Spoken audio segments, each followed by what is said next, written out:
All right. All set? Yep. Okay, good morning, everybody. Hope good to see you all. Maybe someday it'll be in person, and we'll find out that half of us are figments of our imagination. Yeah, that's right. That's okay. So I'd like to call the meeting to order, this regularly scheduled meeting of the City of Syracuse Landmark Preservation Board. Today is December 17th, 2020. Present at today's meeting are, Kate, could you go through the roll call? Sure. Lisa Tonzi, Tom Cantwell, Jeff Romano, Cynthia Carter, Dan Leary, Julia Marshall, and last but not least, Don Radke, the chairman. We don't have Bob though, right? No Bob yet. Okay. No Bob yet. Okay, great. Okay, thank you. I'd like a motion to accept the minutes from last meeting. So moved. A move. Do I have a second? I'll second. Thank you. Any discussion, changes? Yeah, I have a comment. Yeah. I think, where is it? You indicate that for the Hotel Syracuse, it's the exterior grids. Those grids are on the interior. Oh, they're on the interior? Okay. So under new business project site review, I think it's the fifth line down. Project will recreate. Okay. Interior grid. Yep, I found it. Thanks. Okay, thank you. Anything else? The other thing I'd mention is in that opening paragraph, approval of minutes in architects probably should be capitalized instead of lower. Oh, yeah, their logo has it. That's how they do it. Sure. They use lowercase? Yes. Yeah. Is that a common? And comment actually, I on think the principles or what? Seems strange. Okay. actually, I think it's hyphenated too. So Yes, it is. All right, we'll correct it. It's lowercase and hyphenated. and hyphenated. Yeah. Okay. All right, anything else? All in favor? All right. Aye. Opposed? Abstain? Motion carries. Thank you. Moving forward to old business, special permit SP 03-28M3, 239-45 West Fayette Street in Walton. That applicant has not gotten back to Kate yet, and Kate would like to have the board's approval as for administrative approval if everything is copacetic when they hand it in. I have no problem with that. Okay, could you make a motion of that? So we just. I'll make a motion that, Kate, you have carte blanche regarding the signage for 239-45 West Fayette. Thank you. Okay, do I have a second? I'll second. Thank you. Any discussion? All in favor? Aye. Aye. Opposed? Abstained? Motion carries. Thank you. There is no new business. And, so we're on discussion phase. Before we get to 515 West Onondaga, the Temple Concord is off of today's agenda. There will be some potential changes being made by the developer.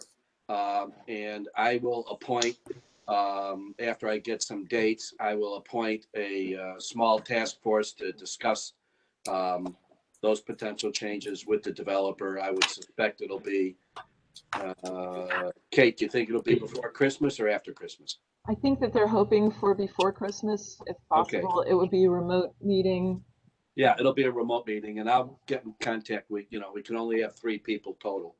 So I will be reaching out to a couple of you, and we'll go from there. And also be aware that I believe Kate has sent or is in the process of sending the SHPO comments on the Temple Concord out to all the board members. So please read those and be aware of them. Mm-hmm. Okay, discussion, potential demolition discussion, 515 West Onondaga Street. Kate, do you want to introduce this? And then we can turn it over to, who's on the line from that applicant? There are a number of people, so we'll have them to introduce themselves.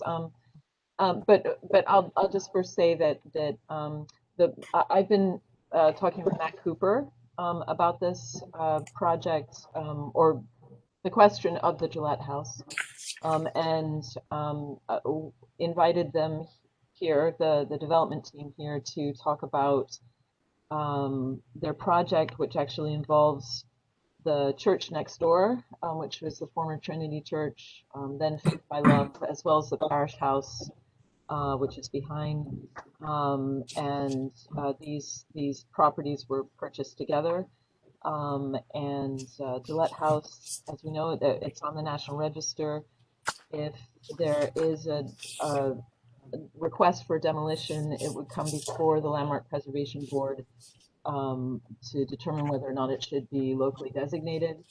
And we just want to kind of get understand what's happening with this project. I think it would be interesting to know the entire story of the project, what you're planning, and then specific to the Gillette House and the condition that it's currently in, and so forth. So why don't I let you guys go ahead and introduce yourselves? Okay.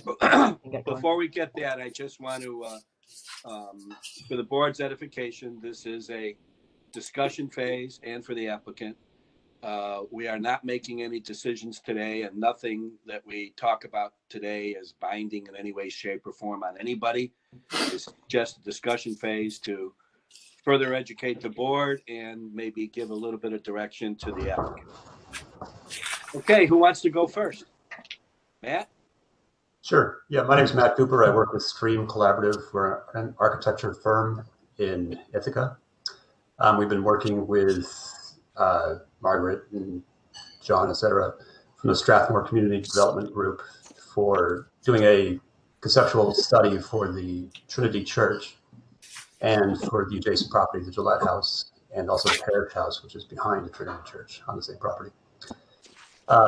We've looked at, well, as you know, we're talking about the possibility of having to demolish the Gillette House. We're not pleased about it, but I think you've seen the structural conditions assessment that we sent to you. So that's the thing we're reacting to. And I'll let everybody else talk now. Great. And Margaret, Garth, Brenda, you want to go first, or? I'll go on.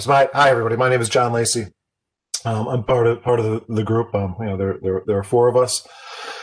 We started off in property development, focusing on an apartment building up in the Strathmore neighborhood, the historic rehab of the Huntley apartment building, and it's kind of become our passion. And a few years ago, we purchased the three properties: the former Trinity Episcopal Church, the parish house associated with it, the Gillette House right next door, and tried to develop the property as something that will be useful. They're vacant at the moment, and while we've experienced some expected COVID delays, we're moving forward with the former Trinity Episcopal Church being the center of the project. And before we move on to those, I think Gillette is the thing that's the key on the table. And, it'd been our hope and our intention, and we looked at every which way to do something with that property. But it is the one that had been abandoned the longest prior to us purchasing it. It had sat there for quite a long time without any care, and it just frankly is the structure of it is just too far gone, and it breaks our heart. But and but I think as out in the report that Matt just mentioned, it's far gone. So, but I'll let my other partners introduce themselves, and we can talk more about the project, answer your questions. But I just want to also say that I want to thank you for your time this morning. Okay, great. Who's next? I'll go next. My name is Margaret Sheridan. I'm also a member of Strathmore Community Development Group. I grew up in Strathmore. I graduated from Corcoran High School as well as ESF, so I have a long connection. And actually, as a teenager, I used to go thrift shopping at Trinity Exchange, so I remember the inside of the building. And I think John said it best when he said it breaks our heart. After when we went in, just seeing the level of deterioration is it's really sad. But I guess as John said, our passion is to try to restore these buildings where we can. And so we look forward to working with landmark preservation for turning around this entire corner. Okay, and there's a third person? Hi, this is Brenda Colella. I'm also a member of the group. I live in Strathmore. Moved here. I did not grow up in Syracuse. Moved here in 2005 and sitting in my bungalow here. And I just wanted to say, you know, we've gotten some experience with the Huntley building. We know how to work with professionals and develop properties, but we're not developers by trade. We all have day jobs. And our main intent with our group was to do improvements to our community. And we feel that this neighborhood is an extension of the Strathmore neighborhood. And we really feel strongly about community development and strengthening the overall neighborhood in the city. So, okay, thank you. Looking forward to working with you. Okay, that's terrific. A couple of things, and Kate, feel free to jump in on this, but from a procedural point of view, the way that this would work, and I'm glad we're in a discussion phase so everybody is aware, but the way this works is if in fact you do decide to go ahead with the demolition, then you're going to have to make that application. Can somebody mute themselves, please? Oh, I think that's me. Sorry about that. That's all right. And so an application for demolition would have to be made, and that triggers a 45-day process in which the Landmark Preservation Board would have to decide whether or not they're going to move forward and go through a local designated status hearing, public hearing, and then a decision. Also want to make everybody aware that once that process starts and the 45 days goes by, if nothing is done, then the demolition can go forward. A couple of things that we, the Landmark Preservation Board, some people say it's good, some people say it's bad, but it's the procedure that we have to follow. Economic considerations are not in our jurisdiction at this juncture.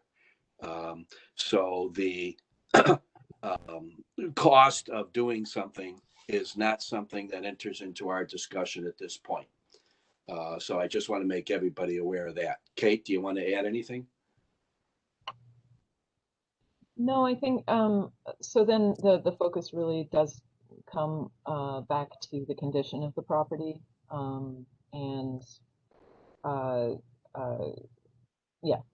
which is why it's valuable to have reports, engineering reports, and that indicate how badly a structure is deteriorated. Right. And what I would suggest and ask of everybody on the board is based on what the applicant or potential applicant just said, it looks like you are going to go forward with a request for demolition. So everybody needs to get out and see that site. The property is it's an unbelievable property, but it's also in unbelievable bad shape. But the reality is we have to follow the process. So am I correct in saying that you as the applicant, you are going to proceed with the demolition application? Yes. Okay. Yes, we are. That's the intention. Okay, so once... sorry, go ahead. No, go on, Kate. No, actually, if you're continuing to talk about procedure, I had a question for the applicants. Okay, yeah, so the procedure will be, we certainly appreciate a beginning discussion today. And once that application for demolition comes in, then that triggers our action. And we'll have to decide then what we're going to do. And our options are to let the 45 days pass and do nothing, or to have a public hearing and determination as to whether or not we want to designate as a locally protected site. And from there, if I can just follow up there, from there it goes to the Planning Commission for Correct. Consideration and another public hearing, and then it lands with the Common Council that makes the final determination. Right. Yeah. Go ahead, Jeff. I just have a question for the development team as to How does this property fit in with your redevelopment scheme? And your comment about Strathmore being an extension of the west Onondaga Street corridor, I would write that backwards. I'd say Strathmore is a extension of the west Onondaga Street corridor. And how do you feel contextually with the loss of this structure for the potential? I know it's people have been working on creating a West Onondaga Street Historic District, probably close to nearly 2 decades at this point. But how do you feel that this property being lost puts the merit of that corridor, historic corridor, in jeopardy, or do you feel it's beneficial? I'd like to hear some of that commentary from you folks. Thank you. Oh, you're muted.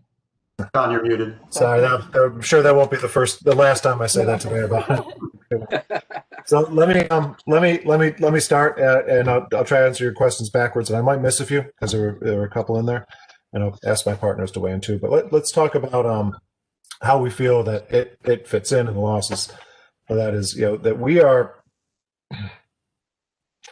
I've been going by this corner my entire life, and I've frankly always loved this church. And just to take even a further step back, my father always wanted to see the inside of it because his aunt would always drive him around on Christmas Eve to go inside of all the churches, but he could only go in Catholic churches and that was the one church he always wanted to go inside. And it's on a key corner. It's gorgeous, and it's a special structure, along with the Gillette House and the Parish House behind it. Which brings me to say that it's something that the four of us, as we drove by every day, we all individually fell in love with it. But we also see this as being a key corridor for the city to develop, and we want to be a part of that and help it, especially on this corner, and bring the skills to bear that we have from doing the Huntley apartment building. And you wouldn't do this unless you loved this area and loved this corner and this stretch. But how do I feel about it being the losses? This is not a decision being made based on that we want it gone, or that it shouldn't be there, or it makes a part of the project easier. This is a decision made on the fact that it's been neglected for so long, and it just can't. Read the report. It just can't sustain itself. It's falling down. I mean, it really is just. And it breaks our heart. And the key, though, is to try to develop this in a way that lifts up the corridor, lifts up the corner, and continue the type of development that you just talked about. So I think I just answered one of your questions, and I think you had a few. So if my partners they'll have anything else to jump in on, Jack, yes. Before your partners jump in, could you give us an overall of what your plans are at this point at all? 3 buildings, I guess. You got it. So we've discussed it a lot. The main piece being the former Trinity Episcopal Church, and what we're doing with a partner to put a brewery and restaurant and bar in the church itself. We could not find any other religious uses for the property, so tried to find something that can use that space and help kind of further develop that portion of the corridor in terms of a way that I think a lot of people see it, with much more hospitality and driving a street presence and a life on that corner where people see it. The Parish House sits right behind it. My understanding actually is that the Parish House used to sit on the corner, but was physically moved back when they built the church. And it's a fairly large structure too. And we're working with a separate partner to put in artist spaces and offices and other types of uses for that, to try to just kind of bring that vibrancy, that type of density back to that corner. What would you do with the property if Gillette were demolished? We're not demolished? If it were demolished. Oh, if we were demolished? So what we would do is at least our concept right now is we'd use that for entry and exiting, as well as a place for additional seating and outside space. So right now you're in a bit of a bind too, because you've got a small driveway adjacent to the Trinity Church between the two properties, Gillette and Trinity. And there's no in and out unless you go in and you turn around. And a wider space could make that more. It could make that easier to do. Also, Salt City Coffee has an agreement with the funeral home, so they can do a kind of an L turn behind their property. But that would be our intention, is to use that for additional traffic flow and seating. And just if for the, I'm sorry to jump in, but for the edification of the board, the church is actually landlocked. There's right. The Gillette house is the property that provides access to the back of the church and to the parish house. And it's tricky. It's very it's tricky site. And I can show,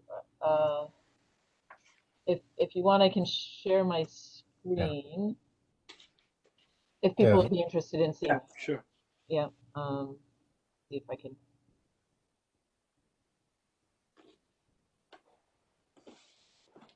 Can you see that? Yep. I don't know if this is the best angle or not. Let's see. I have a survey map handy too, if that would be. Oh, if you want, you could share. I could stop sharing and you could share. Yeah, if that maybe. So anyway, but just to quickly show you. So here, this is the access to the church, and the parish house actually goes all the way around this way, and this is south. Whoops, south is over here. It's a really constrained lot. So here it is. That's the church, and this is the Gillette house. So I will stop sharing. And Matt, if you do have a survey, that'd be great. Yeah, Matt, you could show your survey.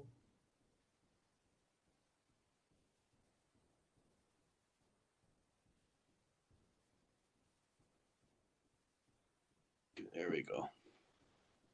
Yep.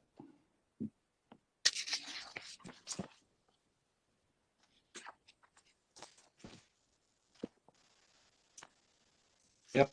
Yep. It's tough. Actually, I broke my brake line coming into that driveway a few years ago. Oh no, it wasn't. What was it? Yeah, no, it was bad. Anyway, sorry. Mm-hmm. So you have personal history here too. There was a. I just had a flashback. That's all. Okay. Does the applicant or any of the board members have any other questions? And if so, great. If not, then we'll certainly. Anybody have any other comments or questions? I'd just like to make a comment. I nominated the church and the parish house to the National Register in 2013. Right. And at that point, the back of the Gillette house was already collapsing. So it's a pity that it has been allowed to deteriorate this way. But I know that even 7 years ago, I thought it was going to collapse. But the church also needs an awful lot of work, and it's a really major building on that corner. And I really am glad that you're taking on that project, because that church really needs the kind of care that the Gillette house didn't get. So I just commend you for the project. Thank you. That means a lot. I have a question. Sure. I've driven by this thousands and thousands of times, and it's a lovely little home, and it's one of those things you'd like to jump in and save it. I'm just curious, is there anything left architecturally that you could possibly incorporate into the brewery / restaurant or whatever it is that you're planning on doing? Anything to bring some of it, keep some of it for the future, Jennifer? I don't know. I've never been close to the project. I'm just wondering if there's just anything you could save from it. You repurpose, perhaps, is the better way of using a better term. We've actually talked with the brewery about trying to salvage some components of that building to incorporate it into the interior as it would make sense. One thing I would say on the interior, because of the structural collapse and the presence of asbestos, throughout all the piping in the basement, we have to be really careful what we're able to actually remove from the interior of the building. One, from a structural perspective, to make sure it's actually safe to take the time to go in and remove elements. Right. Because the back of the house is just not really even safe for entry. But I think on the exterior, I also personally think like the front doors, things like that, we're definitely going to look to do salvage for some sort of repurposing. Okay. Because Thank you. they're beautiful elements. Yeah, thank you. Any other comments or questions? Is there any member of the committee present that is a spokesman for the structural review? Klepper, Hahn and Hyatt did the work, but I am also a professional engineer, where my expertise is actually in deconstruction and dismantlement of environmentally impacted industrial facilities. So while this is not an industrial facility, I do bring that experience. Well, my question, I mean, we've been through demolition due to neglect before, and nobody likes it, but excluding the attached structure on the rear of the house, which is not part of the designation, or my question would be, having read the report, what would you consider the most significant reason for recommending demolition structurally?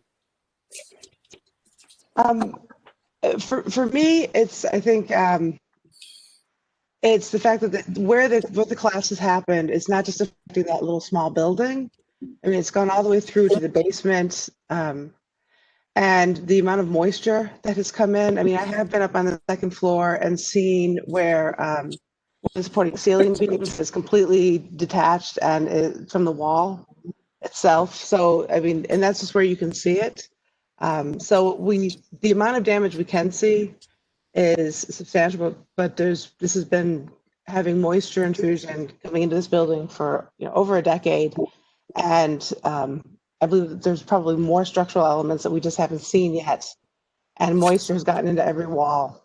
So there's going to be mold, asbestos, as well as the structural damage, and finally, there's in the report they talk about some of the severe charring that they see throughout the building, which leads me to believe there's again other structural elements that would require complete removal, and there's just a lot of safety concerns with trying to get in, and even assess a building fully to understand the structural restoration necessary.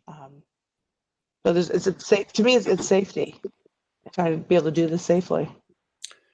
Following through on what Dan is saying, in the event that you do go and file the demolition application, and we do have a public hearing, if it goes that way, please be sure that somebody from Klepper, Hahn and Hyatt will be at that meeting.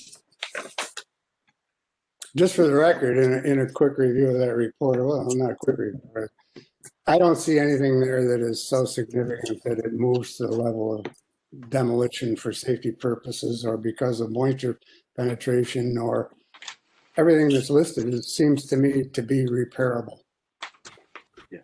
Well, as we mentioned before, our jurisdiction is to determine just that. So, I'd like to follow that discussion if I could. Or Julia, do you want to go ahead? Julia, do you want to go ahead? Mute Julia. Unmute Julia.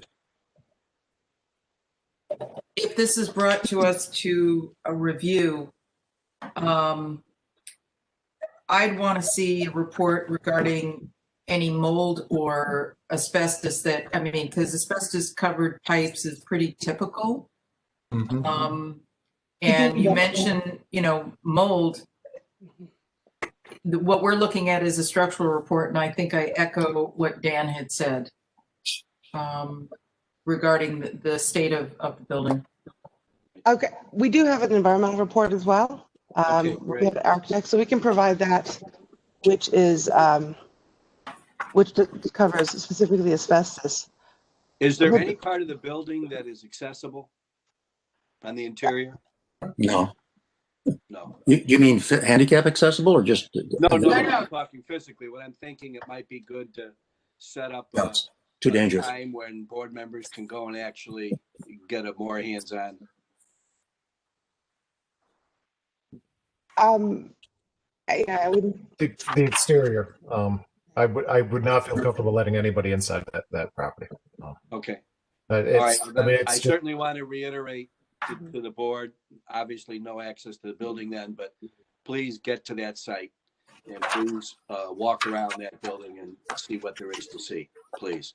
I'm a person who's been to that building. I remember going there and parking and getting out and walking around the building at that site, the parish house, the Gillette house. I looked at very carefully. To me, it was the condition of the addition in the back was really irrelevant. That could certainly go away no matter what happened at the site. What I really was interested in was the original outline of the home. And of course, with the addition, there were some things that you couldn't see about the back of the building. But my main interest was to look at the original building that didn't, at least on the outside, did not seem to be in horrible condition. And I think that was also reported in the engineering summary.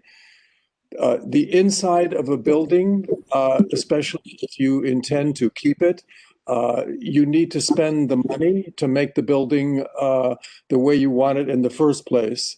And you're going to have to spend, if you keep the building, you're going to have to spend money on repairs in any case. And especially a building that seems to have been somewhat neglected and recently terribly neglected for the last 40 years. Because I noticed with the nomination to the Historic Register, that really goes back a very long way. So I guess personally, my feeling is that buildings have to be actually in a much worse state for someone to say you give up on it. Well, let's save that analysis and comment for. Well, this is my comment. This is simply my comment. Okay, Bob. Go ahead, Bob. Thanks. I'm sorry for being late to the meeting. First of all, thank you, applicant, for coming in for the discussion phase. This is why we have a discussion phase. You're going to hear both sides. You're going to hear questions before your final application. In reading the report, I would follow Dan, Julia, and Tom in the sense that the report does show a disastrous condition that's been left for years with serious problems in it. But I also want to go back to John's earlier presentation. This was a placeholder on, just as the church was so special, so was this Gillette house in that corner, in that character of the whole West Onondaga Street section. Now, to the actual application, the application does, the structural review pictures very well the condition that's gotten so much worse in the past 20 years. 20 years ago, this place was in recoverable shape. But to the point, one of the Secretary of Interior standards is about the not the actual building, but the building character in the neighborhood and in the street. And the uniqueness of this form, Second Empire mansards, and the smallness of the house, and further being supported by the history of a contracting group specializing in this period's architecture, detail, materials, and character of the Second Empire period. It's a pretty significant history just around this house, supporting, and these elements would support this application for designation.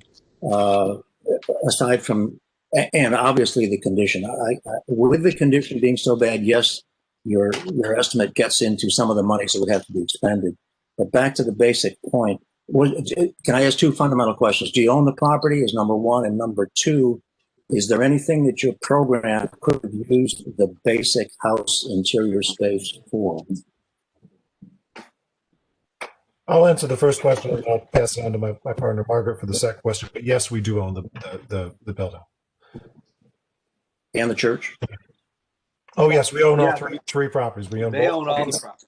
I didn't know if they were consolidated yet to solve some of your property issues for access and so on. Yeah. So the second part was there anything in your future program that might have used this interior space in this location? And not the full building, probably the original footprint, basically. We had originally envisioned using, I think, the first floor for some sort of commercial storefront or office space, and possibly having the upper floors as, rental apartment. And I guess that I would only speak to the fact that this has such a memory to all of us, and it's so unique as a as a shell.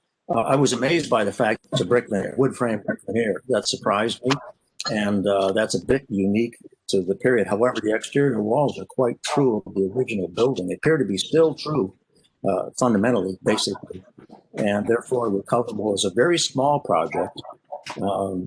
It's almost where you'd want to test out the minimal renovation costs for the shell, the original shell, and check that out before you made a final decision to abandon it. Okay. Discussion. Well, with that, I think, Kate, just a second. I just want to reiterate the process. If a demo application comes in front of us, we have 45 days to react. And if it so is decided, it'll go to a public hearing, and then the board will have to make a decision, after which it then goes to other levels of government. So our charge is to assess the historical integrity of the property and its context, and it'll be other city entities that'll make their decisions. Kate? Actually, I think Cynthia, go ahead, Cynthia, and then I have a question. I just wanted to make one more comment about the house, and that is that a two-story Second Empire is extremely rare. And in all of my investigations over the last 25 years, I've only seen 3 in all of my travels in New York State. So that's an added uniqueness of this particular property. Right. Can Okay. I make one more request? Sure. Since we can't get in the property because you're concerned about safety and liability of us walking around, can you do a video review of the interior? Either that or I don't know if you have more pictures than what has been presented in the structural report. Because some of these pictures are quite dark in terms of looking at what they're pointing at, but if we could have a video scan tour within the building, that would help. Right. Yeah, we can definitely go through our archived photos. But Margaret, how do you feel about anybody entering the building itself?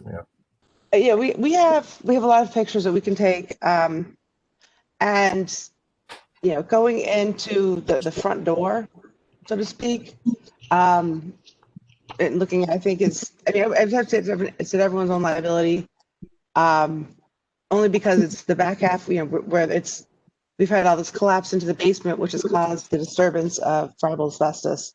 So I can't say that there's not asbestos fibers throughout the facility or throughout the building.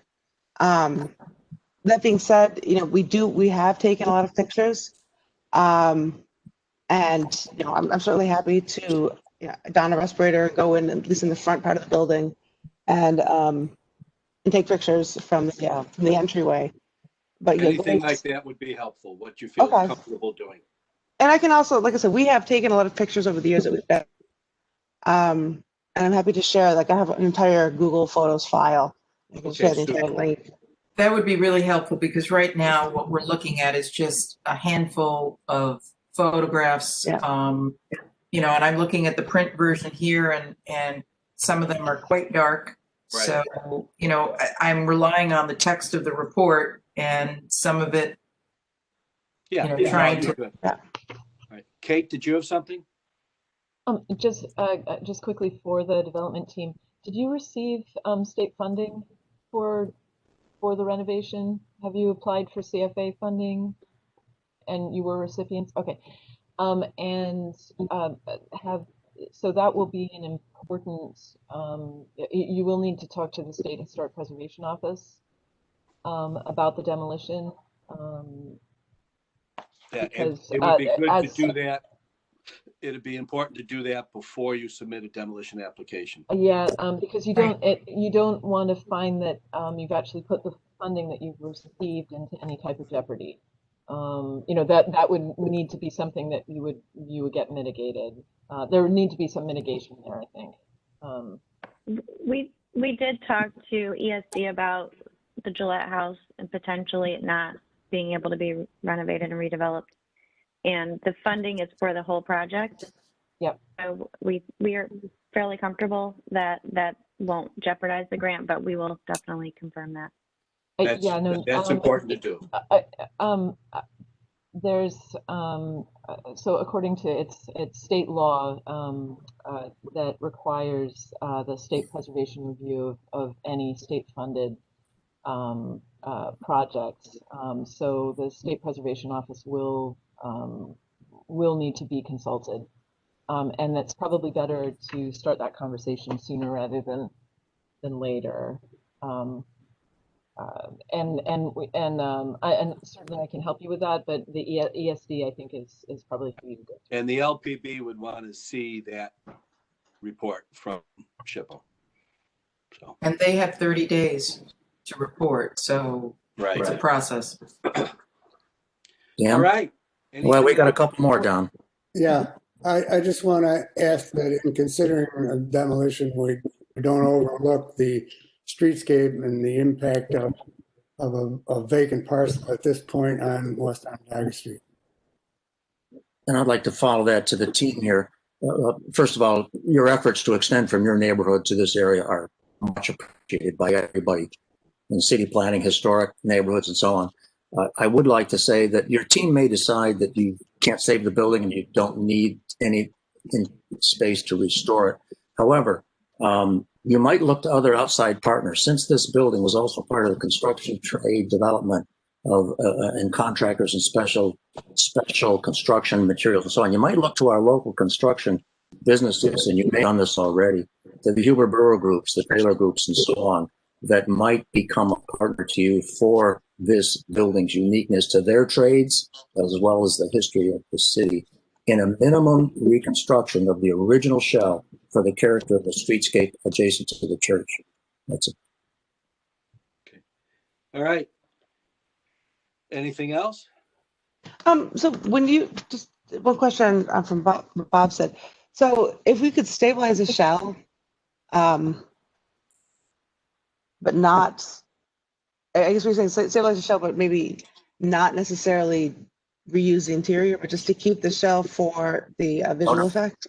No, I'm sorry. I didn't mean as an empty shell. I certainly do mean to be able to use the interior for any of your space needs, but keep it back to the original mansard building without the addition, to minimize it and to make it authentic to the original construction. I do want to add, though, that if it was an option to stabilize the shell itself and wait for a future partner or future development on an interior, that's also an option. Mothballing. Right. Mothballing it, right. Okay.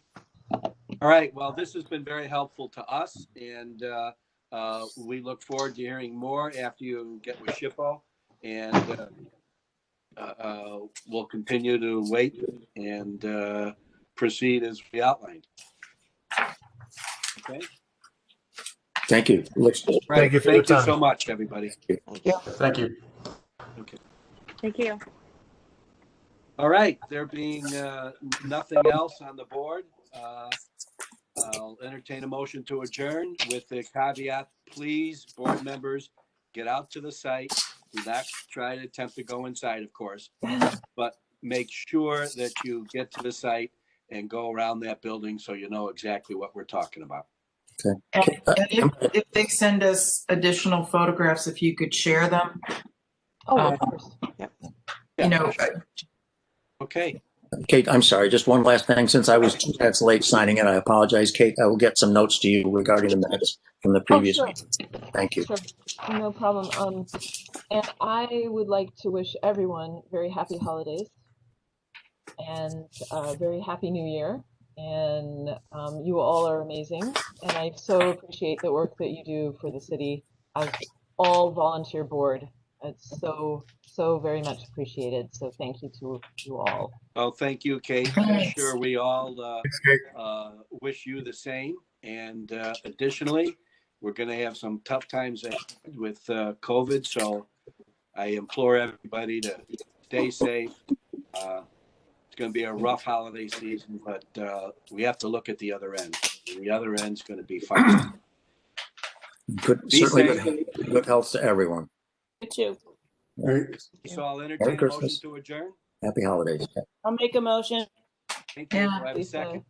that couldn't come soon enough. Yeah. Okay. Merry Christmas, all. Merry Christmas. Happy New Year. Abstain. Motion carries. Motion carries, right? Yes. Take care.